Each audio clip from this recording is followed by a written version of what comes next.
On Straight Talk today, I'm very pleased to have with me Honorable Femi Gbajabiamila. Sir, welcome to the program. Thank you. You contested for the speakership of the House of Representatives. You lost. A subsequent deal has seen you emerge as the House Majority Leader. Are you satisfied overall with this outcome? Oh, absolutely. I think I'm where I'm supposed to be. I mean, they say man proposes, God disposes. Yes, I did contest for the speakership because I felt, and my party felt, and my members of the party felt that perhaps being the oldest APC member in the House and probably the most experienced at that point in time. But all in all, all's well that ends well. That's done and dusted. I have since moved on. I have assumed the leadership of the House as the House leader. Why do you think you lost? I think politics came to play. You know, when politicians say politics came into play, for people who are not politicians, explain what that actually means. It's a very nebulous word in this context. Politics in this context can mean interests, the desire to outwit one person or the other for different reasons. In this context, again, the fact that PDP was was a factor. If you had followed my legislative history, I played the role of opposition leader like it should be played, but people on the side of the PDP thought I was a little bit unfair to them. And again, like I said, that was I think part they of the personalized the whole thing and saw it as a chance to, get their pound of flesh from Honorable Gbajabiamila. And many other factors. That's a contributing factor, one of the contributing factors. And a lot of people were actually surprised that with the block votes of the PDP, we still lost just by 8 votes and with a lot of things that came to play. But again, it was a fair contest, whether it was due to PDP or due to other reasons that have been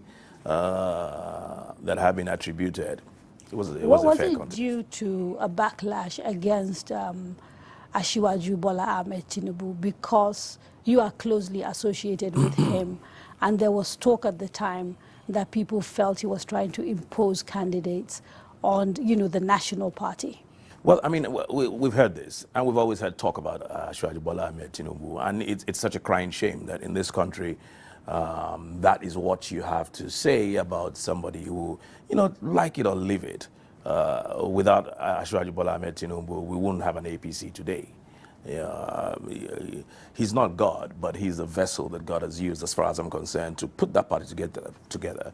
He has put in his sweat, he's put in his money, he's put in his intellect, he's put in his energy, and for those of us who know, he really was the bedrock and the backbone of the party.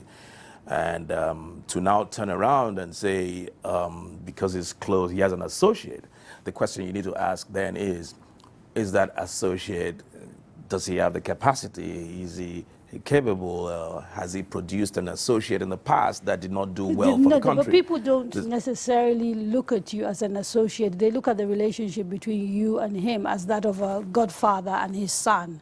And, given the sort of underlying negativity that the politics of godfatherism has in this country, they've sort of turned around to say they reject that. At least that's what I've heard when I've spoken to people. Well, it's only in Nigeria that, the godfatherism, as you put it, has some kind of negativism. That's something that's found world over in politics. Godfather simply means somebody who has mentored you. That's all it means. And there's nothing wrong with it. I have a lot of people that I mentor. If somebody is deserving today who came under my tutelage, I would be hard pressed, or it would be wrong for people to say, oh, because he came under Femi Gbajabiamila's tutelage, we're not going to. So are you saying you're very proud of the association with Asiwaju? Absolutely. And the role he's played in your career? And in many other people's careers, not just mine. Absolutely proud. And let me just say this, my candidacy, or my candidate, Joe, was actually not even mooted by Asiwaju. It came from a lot of people within the party, particularly from the north.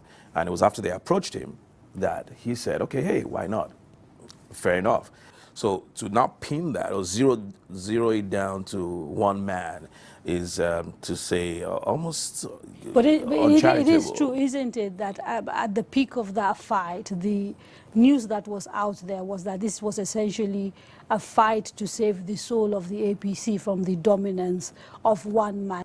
And as that soul of APC, as you put it, is saved from the dominance of one man or one other, or transferred to another man, or these are things that you hear. These are buzzwords trying to save the soul of APC. Where is the soul of APC? Is the soul of APC lost? APC belongs to Nigerians. It doesn't belong to one man.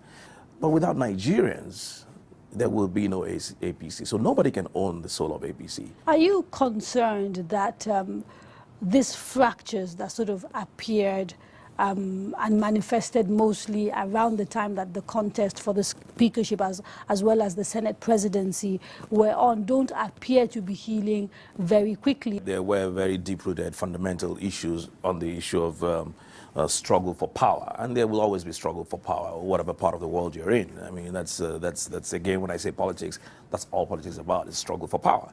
But I believe APC will come out of it, is coming out of it, is going to be the better for it. For the doomsday of sayers that we're not going to come out of it. I mean, they got another thing coming. I mean, we have so much going on in the party. There's so much expectation from Nigerians. And I believe, you know, after this shaky start, we're at a point where we're now at a cruising level. And I think it's too early to judge. Give it a year, and then we can begin to determine whether we have come out of it or not. I think we will, though. Now, do you think that perhaps you personally have lost face because you contested for a higher post, that of speakership, but then you ended up, you know, accepting a lesser post, which is that of House Majority Leader? The speaker is the number one in terms of hierarchy. But in any democracy, particularly in our democracies such as this, if you look at the American and all other democracies that are fashioned, you know, along these lines, the leader of the House, if he knows what he's doing, sometimes he's the most powerful person in the House. And I'm not talking about me now, I'm just talking about the office. Don't you feel like there's a certain loss of face because of what has happened? Absolutely not at all. It's for me, maybe I think differently in a lot of areas. For me, it's not about hierarchy. It's about what you can contribute and wherever you can find yourself useful. If this is where I've been placed, look, there was a time I could even have gone to the floor of the House and sat as a legislator, because I don't believe it's not the office that makes the legislator, it's the legislator that makes the office. If that is the case, why did you then subsequently continue a dogged fight to actually become the majority House leader? It was not my fight. It was a principled fight. It was a fight by the party. It was a fight by my members of the House of Representatives, 80% of APC members. Now, let's get this straight. Now, the office of the House leader, of the majority leader, is an office that is determined either by the party leadership or by the party members in the House. Only those two, one of those two or both. It's not determined by anybody. And the party, from the topmost level of the party all the way down, were behind me. That's what they wanted. My members were behind me, 80% of my members. And at a point, it became out of my hands. At a point, I actually met with the president, wrote to the president, wrote to the party, went to my members, and I said, look, listen, this country is bigger than any one person, okay? I don't want this narrative to be about me. Let me pull myself out of this so that there's no misunderstanding, so that the party can move forward, so that the House can move forward, and so that the country can move forward, and so the president can also get his job done. But lo and behold, from top to bottom, they refused. All said no. They all said no. For them, they felt I was best positioned to play the role of the House leader. And that's, at the end of the day, that's what happened. What is your relationship like now with the Honorable Speaker of the House of Reps, Honorable Yakubu Dogara? The Speaker of the House of Representatives and I have always had a good cordial relationship prior to now, and we still do. He's a good person. I have no issues with him, and I certainly hope he doesn't have any issues with me. Is there any part of you that is a little bit miffed, if not completely angry, at the fact that essentially presiding over Nigeria's House of Representatives is a man who defected from the PDP, came to the APC after someone like you has spent many, many years in opposition, and many would say, you know, doing the majority of the work that has now put the APC in government? You sincerely and honestly want me to answer that question? Yes, I do. Well, taking Dogara or the Speaker as a person out of it, yeah, I think I'm not miffed, but I think there's something to what you said. You don't put in all the work, get your party to where you are, and at the end of the day, somebody crosses over perhaps a few months to the elections, and plucks the biggest prize. But that's nothing to do with him as a person. I'm not talking about him. I'm just talking about general principle. Things shouldn't be done that way. Same situation in the Senate. So presumably you feel the same way about the fact that we now have the former governor of Kwara State, distinguished Senator Bukola Saraki, as Senate President, a man who also was a defector from the PDP. Well, I mean, you cannot separate one from the other. So on that, yes, I'll say, the principle for me is the same. And that is, again, not talking about the persons involved here. I'm just talking about the general principle. I think we need to begin to put things in proper perspective in this country. Now, if the old guard did not have competent hands, that's a different thing. And when you talk about the old guard here, you're talking about people that were sort of, if you like, founding members of the opposition who worked to put it together, yes, presumably. Yes, presumably. But again, let me very quickly say this. You can be a founding member. You could have been there from inception. And somebody can cross over and put in a lot more work and do a lot more than you, a sitting member. So it's you can look at it in different ways, but has that happened here is the question. That's for people to determine. How does the APC move forward from this? Well, I don't think you can move forward without looking back and trying to deal with what has happened. And yet, I think you need to confront. A few minutes ago, you were talking to me confidently about APC maybe having a bumpy start, yeah, but that we should give you a year because you think the party has become stronger, yeah, for what has happened. I'm hearing a bit of contradiction in the two things. Not at all. There's no contradiction. We are going to move forward. We are moving forward. But I'm saying is that you cannot get to where you want. You cannot really move forward without sitting down and looking at what is happening. And that's not to say we haven't done that or that we're not going to do that. So there's no contradiction there. We are going to do that. For us to get to where we need to get, for us to move forward, we must definitely confront truth. Because if you just sweep things under the carpet and if you send the wrong signal and wrong message to other party members that, hey, anything goes, you can do whatever you want to do and get away with it, then we're going to have a problem. So we need to figure out what happened and then how to move forward thereafter.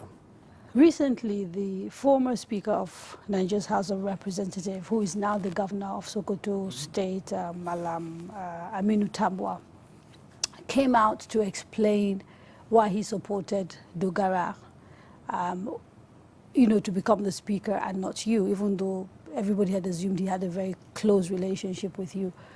In making that explanation, he seemed to question your competence. What do you make of his comments? Well, it's a comment I'd rather ignore. You feel betrayed? I feel disappointed that in that statement. Looking at that, at his statement, there are many things wrong with that statement, which I didn't want to join issues with. But let me just say this is a straight talk. I feel disappointed that a speaker who much to whom much had been given, would, apart from many other things that you find in that statement, would chuck down the issue of leadership and competence to a whole arm of government, the legislative arm of government, to the issue of procurement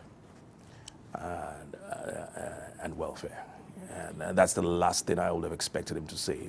The National Assembly, the legislative arm of government, has a lot more than the issue of procurement process. And here you're referring to the fact that what he essentially said was that Honorable Dogara had given a good account of himself because he'd been given the chairmanship of, procurement committees by 2 successive speakers. And you're saying in your books that is not the sum total of what competence is, and so you're disappointed. That is, he shouldn't even have gone there at all. Do you feel betrayed? You see, in a way, you see, when you try to desperately justify something you've done wrong, and so you're clear in your mind the support he gave to Dogara was wrong. No. He's entitled to do that. No. But you see, in doing that, in trying to justify, it's like quicksand. In trying to justify something you've done wrong, you end up inadvertently or unwittingly rather indicting the poor Dogara who hasn't done anything wrong.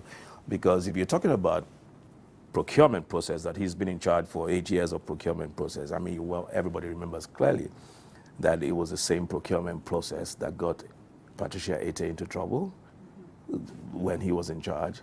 It was the same procurement process and inflated figures that got Speaker Bankole into trouble, the 2 speakers that the speaker mentioned. I just feel that, the House is a lot more than finances. Nigerians, a few of them have said to me, they still have vivid memories, because it wasn't too long ago, of you scaling, the walls of the National Assembly, essentially to ensure that Alhaji Tambuwal was not impeached, as Nigeria's speaker, because he had jumped from being a PDP member to an APC member, and you led that charge. Correct. Do you feel betrayed because you supported him so much and he didn't support you?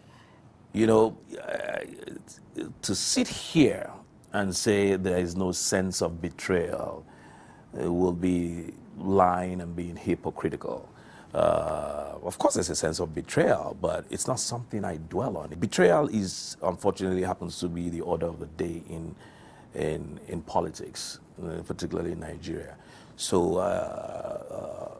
do I feel betrayed? Yes. But look, Tambuwal and I, we were very good friends. He was probably my closest friend from the north, from inception, when we got into the National Assembly. So we're talking 12 years of a 12-year relationship. We're talking 12 years. The speakership, when he ran for speaker, at the risk of sounding,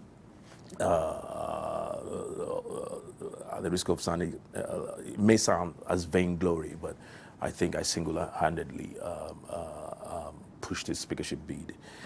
Not to talk about his presidential bid. But again, he must have reasons why he did what he did. And, that must be respected. But I just wish he had made that known. Have you not spoken to him since this elections? No, I have not. So 12 years of friendship and elections for a political office, and the two of you are not on talking terms anymore? I have not crossed paths with him. He's in Sokoto. I'm in Abuja. You might want to direct that question to him. I have not. We didn't. We do have telephones now in this country. Well, mobile telephones. hey, I'm not. Who do you think should be reaching out to who? I want to ask you. I'm just asking if anybody has been reaching out to anybody. I won the straw election of the APC at the time when members of APC said no. They don't want the party to impose anybody on them, okay? The party said, okay, you guys go do your election, have your straw poll, and everybody gathered. I won that. When it was clear that we were going to win, overwhelmingly, the other side walked out. Tambuwal, who's my friend, never called once to congratulate me. He never sent a message, and I haven't spoken to him since then. So you go make whatever you want to make from that. Now let's move back from the center to your state, home state, Lagos State. The former governor of Lagos State, Mr. Babatunde Raji Fashola, seems to have come under repeated attacks over the last few weeks. Allegations of corruption and all sorts of things that he's supposed to have done, wrong while he was in office. What do you make of this? Unfortunate. As you know, Governor Raji Fashola, by all standards, and from what people say, has showcased himself and potential and what he can do as an administrator. I don't know whether he's guilty of the charges or not. They remain allegations, and I think people who allege must prove, and you only prove based on evidence. Now, I am not holding brief for him. For all I know, he may be guilty. But as of today, I haven't seen any such. This is someone who I am assuming you have a certain degree of knowledge of. Based on what you know of him, are these allegations likely to be true? I only know the former governor on a professional level. As a governor, we interacted as the representative of his state, his constituency, and his party. We interacted on that level. He cannot say he knows me as a person. So there's no personal relationship? I cannot say I know him as a person. No. Look, they're interwoven. They're this person, but how deep is the personal relationship for you to know? Look, even if you have a personal relationship with somebody, you may not know the person to the fullest extent that you think you should.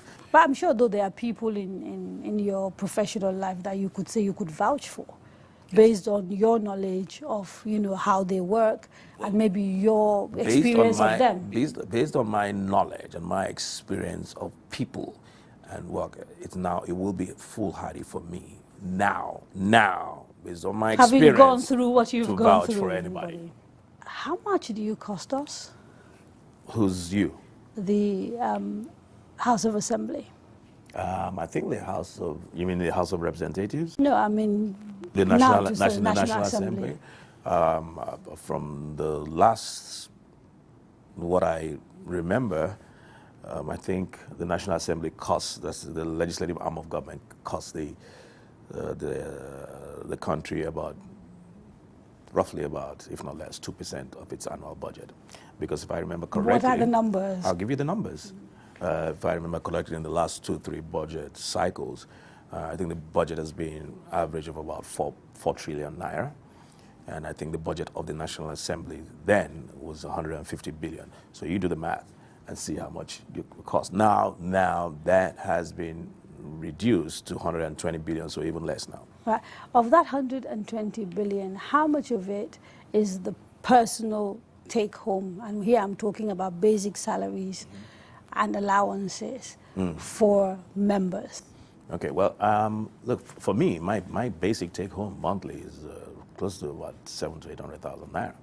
No, I'm not talking about your basic salary. You mentioned the word basic salary. No, I said basic and allowances. Well, and so what I'm trying to get a sense of is how much each individual lawmaker, whether at the Senate or the House of Reps, costs Nigeria overall. Now, if it's going to be disclosed, it's going to be done wholesale. There are many ways you can disclose it. Let the House come out and break down their heads. You see, there are 2 steps on this issue of what the National Assembly is costing. First step, break it down to the public. This is my allowance for transportation. This is my allowance for my constituency office. This is my allowance for... When you break that down, it is only then that the public can now engage in a proper, informative discussion as to whether, okay, this money for transportation is too much. Oh, wait a minute, this is actually little. You need more for your transportation. But when you don't break it down, when you don't put it out there, you give room for speculation. You give room for, and this is my advice that's been my advice to the National Assembly. So to answer your question, I am for full disclosure. I am for openness, because it's almost hypocritical if you're oversighting other people and looking at their books and you don't want anybody to look at your books. Why do you think that is the case? Why do we have this reluctance, it seems, by the National Assembly to be open about the money that, that they spend?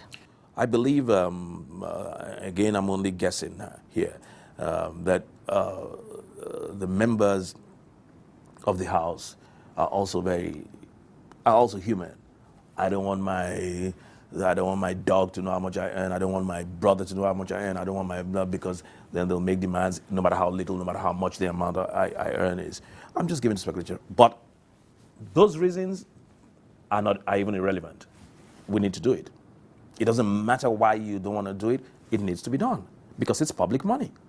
Now, given the penurious state of Nigeria's finances as we speak, without even talking about the numbers, Yes. do you think the National Assembly should slash their earnings? Two things. One, I believe that should be across board. Every facet of Nigerian life, government should be slashed. You know, it's almost natural when you, and I think the Nigerian public, even though they have a right to know, they're making a fundamental mistake in terms of human beings. You know, when people think you're picking on them, there's that tendency to want to resist. Why don't we try a different approach? Why don't we set up something and let's look at the judiciary, let's look at the executive, let's look at the legislature, let's look at every ministry, let's look at everything. And then, by the time we put all these things together, it's going to be almost impossible, or if not stupid, for any legislator to say, no, don't count me in. It's a wholesale thing. That is if this doesn't work. I am for this, but I'm just saying, let's try another approach. We already have people in government who have sort of understood the symbolism of leading by example. Yeah. So the president and the vice president, for example, have said, we will take a 50% pay cut. Why can't we see that sort of exemplary leadership from the National Assembly? The budget of the National Assembly was 150 billion. That was slashed by 30 billion. Now when you talk about National Assembly, when people say 150 billion, they're thinking, oh, the take-home pay. No, you're talking about so many other... I can tell you how much you take home. That is not part of all those things that we're talking about. The numbers we have is that actually you cost us 8.72 billion annually. This is, you know, your basic salary plus all your allowances. That's here me we're as talking, a person? No, when I say you, I'm talking the plural you.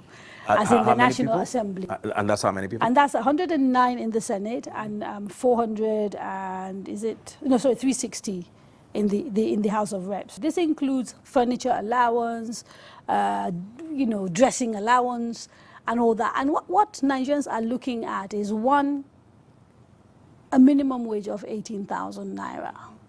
People who are barely eking out a living. You represent them, and yet your take home is in the billions. You see, let me say this, I totally agree with you. And to avoid this kind of thing, speculation, is why I say, and I've said it over the years, and I will continue to say it, let's put this thing out there so that you don't give room for speculation. You know what? And let people now determine that, oh, wait a minute, if this is what you truly take home for this, break it into subheads, oh no, that's too much, then we look at it. You can help us. Yeah. How much do you take home, basic and allowances? You must know how much you earn. Well, I'm not going to help you. Why? Because it's going to be a collective thing. But then you say you believe. Yeah. You've just finished telling me you believe in the openness. You think that Nigerians deserve to know. I do. Why can't you lead by example and start by telling us what you take home? I will tell you, but I will tell you in the proper setting. First of all, I work with an institution. Okay, I work within an organization, and I am pushing that this openness be done. There's systemic ways to do things, you know. And it will be done. It sounds like excuses, right? How much do you earn? I know it's not public money, but how much do you earn? I work for myself, so some months I earn money, other months I don't. And the public doesn't pay my salary. That's the difference. And it's a major difference. Very, very. Yeah, but you don't seem to recognize I do. I've repeated it over and over and over again. It is a basic difference, and I'm for it. But at the same time, the important thing is this. This is public money. This is something that people are entitled to know. You are majority leader. Yeah. What can you commit to when it comes to the issue of how much money members of the Here's House what I of can commit to. Representatives... Yeah. Here's what I can commit to, and I've committed to that. That it is important. It is important for the National Assembly, at least the House. Now, if the Senate doesn't want to do it, that's their business. But at least the House, to put it out there. This is how much that is earned by members. This is for housing. This is for, and break it down to subheads. And then the second debate can now start as to whether something is too much or is not too much. You cannot debate whether something is too much when you don't even know the real figures. Now, quickly, another issue which is coming to the forefront increasingly is on the numbers of people that are in the National Assembly and whether actually we even need a two-tier National Assembly. What are your thoughts on this? I think we do, because representation is based on population. Okay, Nigeria has a country of about 170 million people. But if Nigerians believe that if there's a general consensus that, hey, scrap this thing, reduce the numbers, hey, why not? I mean, even in terms of the hierarchy of the House, again, differences exist even though we borrowed from the Americans. So in America, for example, there's no Senate president. The vice president is the Senate president. And then he sort of delegates his powers to, someone else to run the affairs of the Senate.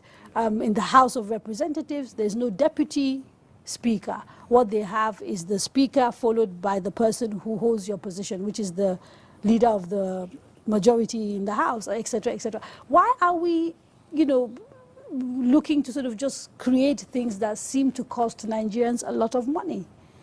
Well, it's a good question. I don't know what informed that structure.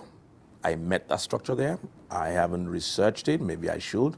But we're not practicing the American system wholesale. So there are instances that you can... But essentially, are you opposed to reforming, no. the National Assembly? And when I talk reform here, I'm not talking cosmetic. I'm talking about real reform that may look at the structure, may look at pay, may look at everything to do with, the way that our lawmakers operate. No, not at all. In fact, I'm all for it. I would lead the charge for reform if it's going to make a better National Assembly and a better country. Reform presupposes that something is not working, and for all intents and purposes, things are not working. I wouldn't have thought it was the structure. I would have thought it was the operation of the structure. It's like people say, oh, your constitution is not working. I mean, the constitution is okay. You were sworn in, look at it, in May. And how many recesses are you going on now? Nigerians are kind of just wondering, what is going on? Yeah, I totally agree. But again, the way I look at that, for instance, I've heard a lot about this recess thing, and I think Nigerians are absolutely correct. But see, you don't look at it in isolation. Now, we've gone on 2 recesses, if I remember correctly. We've just gone on the second one. The first one was during the Holy Pilgrimage. Now, you see, again, you have to look at that doesn't happen in America, but you have to look at Nigeria. All politics is local. Half of the National Assembly, they're Muslims. The northern Muslims, the southern Muslims. They take their religion personal and serious. They go on their pilgrimage. Now, during pilgrimage, if you're sitting in the house, the house is going to be empty. It's the same Nigerians that are going to say, look, you have an empty house. What the House did was to go to adjourn plenary. A lot was still going on. Most legislative work is not only plenary. It's not what you see. It's what you don't see. So a lot was still going on. Now, this Nigerians are increasingly becoming impatient with the idea of, us, the state, getting bogged down in religion, personal religion. We've seen the backlash against sponsoring of pilgrimages and all that. Nigeria is supposed to be a secular state.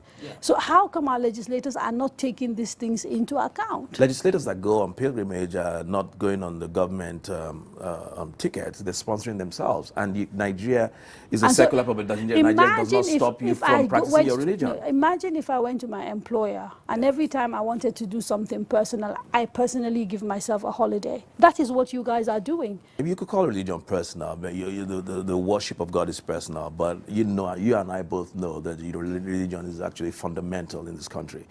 and that is why look. That is why you even have public holidays during religious fair occasions. So, for me, I agree with you.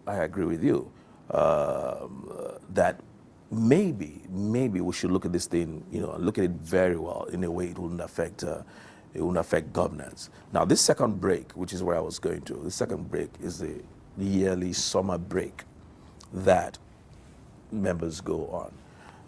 And you find that even judges are on break right now. But I haven't heard anybody say judges are on break. The National Assembly has been working, but maybe by the time we come back in September, I guess you really will be in full throttle, so to speak. Why did you decide to go into politics?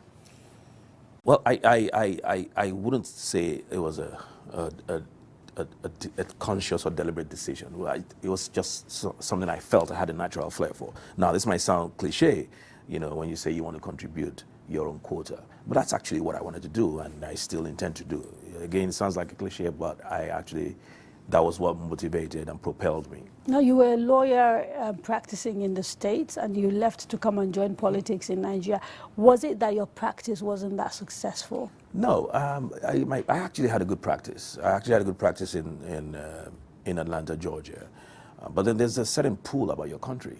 There's a certain pull about your country. No matter how well you're doing, there are people who have done extremely well and just want to come back home. There is nowhere like home. Even if you live in a gutter, there's nowhere like that gutter. And that's, for me, you're just a number. In a foreign country, you're just a statistic, you're just a number. But in your country, you're who you are, and you can open doors with even little, as opposed to when you're over there. And I just saw things happening in my country, and I felt it was time, rather than me to develop another man's country, to come back and develop my country. Now, there's still a bit of a dark cloud hanging over, the time that you worked as a lawyer in America, because you were sanctioned for misconduct. Yeah. In effect, $25,000 went Yeah. missing, and you were accused of stealing it. You were suspended, you took the fall. You've since explained what happened. According to you, a paralegal Yeah. was responsible for that. I'm interested in finding out, why didn't you sort of take that case to its logical conclusion? Because I've looked and I haven't seen that you actually tried to prosecute the person responsible. Well, it's good that you brought that up. First of all, it wasn't a case of stealing, like you said. It was a question of a misappropriation in legal parlance in Misappropriation American. It's called commingling, and I'll tell you what it is. It's called commingling. You don't mingle your funds, your clients' funds with your personal funds, which is what different happened. Accounts. Yeah, you're supposed to open different accounts. You don't commingle. It's against the ethics of the profession, and they're very strict about it. But that was what happened in this case, and unfortunately, I was leaving to come back to Nigeria for my elections, for primary elections, and I had a paralegal, undocumented alien, unfortunately Nigerian, who was working with me, and at the time, funds had not come in for a particular client. We were still waiting on the funds, but I had to go back to Nigeria, and I left him. With several checks, actually, to get money out and pass them on to different clients, and which he did, except for that one client. When they wrote to me, I immediately left for the United States to find out what was going on. Found out that, and the guy had disappeared into thin air. So you can only pursue something to its logical conclusion the way you put it if you can find the person. I have tried to look for this guy. So till today, you've not. I know where he is. I have tried to look for him, and but I put that out there. It's you might call it a blight or whatever. It's an unfortunate incident that happened. I went back personally to go and take care of it, and I'm back in good standing with the Georgia bar. I'll go to America tomorrow and practice if I want to. I'm assuming this is a regret that you have in sort of the way the whole thing happened. Do you have any other regrets? There will always, look, as long as you live in this world and you have a life, you will always have regrets. You know, you stumble, you fall, you make mistakes. The problem is if you don't learn from your mistakes. You know, there's nothing wrong with making mistakes. There's nothing wrong with, you know, with having regrets, but you don't dwell on those regrets. If you don't learn from those regrets, then you have a problem. I'm 53 years old. If you think I don't have regrets in my life, but I believe my regrets are probably fewer than many people out there. Thank you so much for coming on the program. Thank you very much. You've been watching Straight Talk with me, Kadria Ahmed, and my guest was Majority Leader in Nigeria's House of Representatives, Honorable Femi Gbajabiamila. We discussed his new job as House Majority Leader, the controversy over pay and allowances of National Assembly members, and the fractures in his party, the ruling All Progressives Congress. Join me next week when I'll be in conversation with another special guest. Have a good evening.